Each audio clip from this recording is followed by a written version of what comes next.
Hi guys, welcome back to my channel Monalisa Sanskrit youth career पर।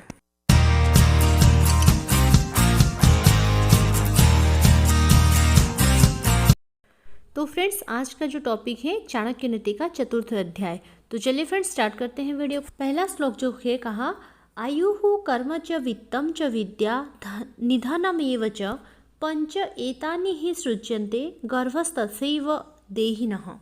अर्थात जब माँ के गर्भ में आते हैं तब भी उसकी आयु, कर्म, धन, विद्या और मृत्यु, ये जो 5 बातें ये निश्चित ही हो जाती हैं। साधुभ्यस्ते निवर्तन्ते पुत्रा मित्राणि बान्धवाः ये च तैः सह गन्तारस्तद्धर्म कृतम कुलम। यानी पुत्र, मित्र और बंधु बांधव साधु लोगों से विमुख हो जाते हैं क्योंकि उन्हें ऐसे लोगों का आचरण मूर्खतापूर्ण लगता है। परंतु जो लोग साधुओं के अनुसार अपना जीवन बिताते हैं, उनका संग करते हैं, उनके अनुकूल आचरण करते हैं, उनके इस कार्य से जो पुण्य प्राप्त होता है उससे सारा वंश परिवार कृतकृत्य हो जाता है। आगे कहा, दर्शन ध्यान संस्पर्शेद मत्स्य कूर्मी च पक्षिणी शिशुम पलायते नित्यम तथा सज्जन संगति ही।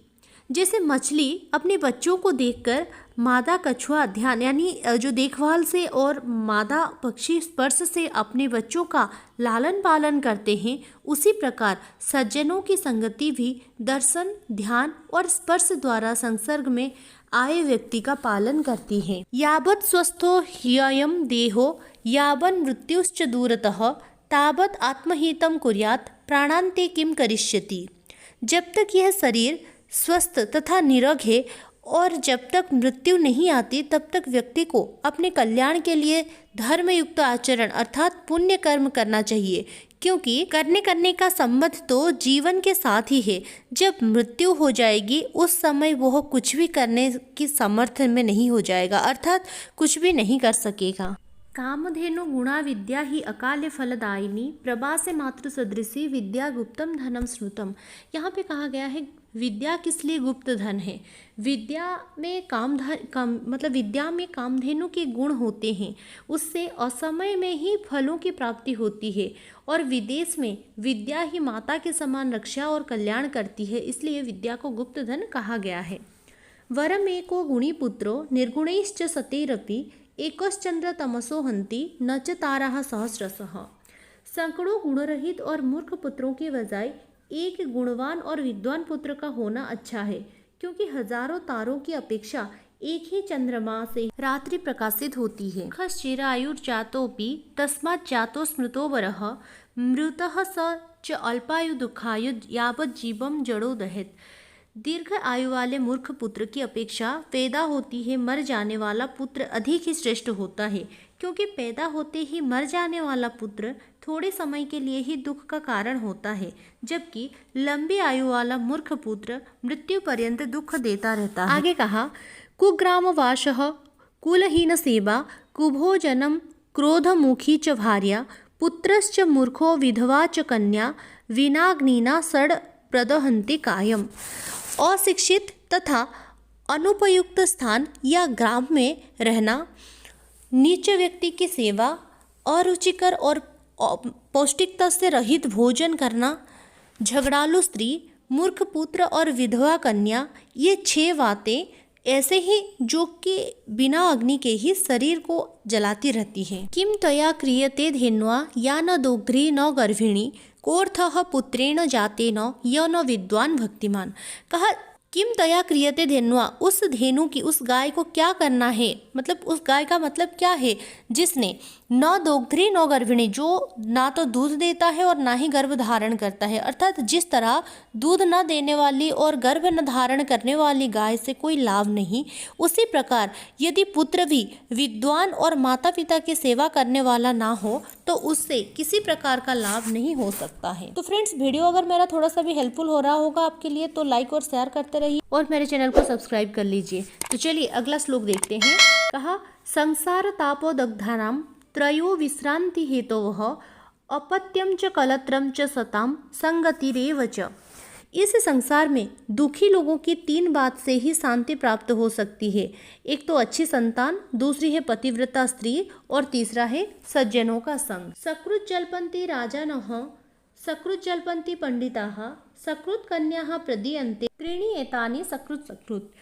राजा एक ही बार आज्ञा देते हैं, पंडित लोग भी एक ही बार बोलते हैं, कन्या भी एक ही बार विवाह के समय दान में ही दी जाती है। एकाकिना तपो द्वाभ्याम पठनम गायनम त्रिभिः चतुर्भिर्गमनम क्षेत्रम पंचभिः बहुर्भिरणः।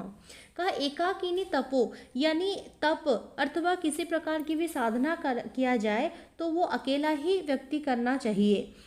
द्वाभ्याम पठनम 2 लोगों से मतलब 2 छात्र मिलकर पढ़े यानी 2 छात्र मिलकर अध्ययन करना अच्छा होता है। और गाने के लिए यदि 3 व्यक्ति मिलकर अभ्यास करते हैं तो अच्छा रहता है। इसी प्रकार यदि यात्रा आदि पर जाना हो तो कम से कम 4 व्यक्तियों को जाना चाहिए।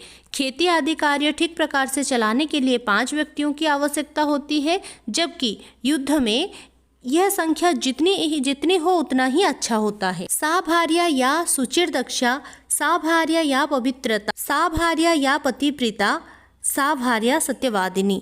वही अच्छी पत्नी है जो सूचिपूर्ण है, पवित्र है, शुद्ध है, पति को प्रसन्न रखने वाली है और सत्यवादी है। अपुत्रस्य गृहं शून्यं दिशः शून्यास्तु अबान्धवाः मूर्खस्य हृदयं शून्यं सर्वशून्या दरिद्रता। जिस व्यक्ति का पुत्र नहीं होता वो घर शून्य है, जिसका कोई बंधु बांधव नहीं है उसके लिए सारी दिशाएं शून्य है। मूर्ख व्यक्ति का हृदय शून्य है और दरिद्र व्यक्ति के लिए तो सब कुछ ही शून्य है। अनाभ्यासे विषम शास्त्रम अजीर्णे भोजनम विषम दरिद्रस्य विषम गोष्ठी वृद्धस्य तरुणी विषम। अभ्यास के बिना शास्त्र विष होता है। अजीर्ण यानी भोजन पकाने की क्षमता जिसमें ना हो उसके लिए भोजन विष है। दरिद्र व्यक्ति के लिए समाज में रहना विष है और वृद्ध के लिए युवती जहर की समान होती है। त्यजेत धर्मम दयाहीनम विद्याहीनम गुरुम त्यजेत त्यजेत क्रोधमुखीम भार्याम निस्नेहान बांधवाम त्यजेत।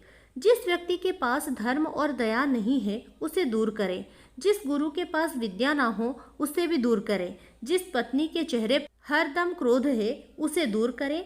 जिन रिश्तेदारों के पास प्रेम नहीं उन्हें दूर करें। अधवा जरा मनुष्याणाम वाजिनम बंधनम जरा अमैथुनम जरा स्त्रीणाम वस्त्राणाम आतोपो जरा। जो मनुष्य अधिक यात्रा में रहते हैं वह जल्दी बूढ़ा हो जाते हैं। यदि घड़ों के अधिक समय बांध कर रखा जाए तो वह भी जल्दी बूढ़े हो जाते हैं।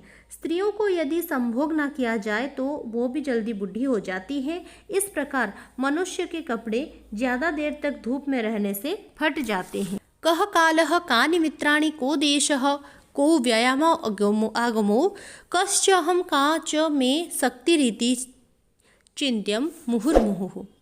इन बातों को बार बार गौर करें।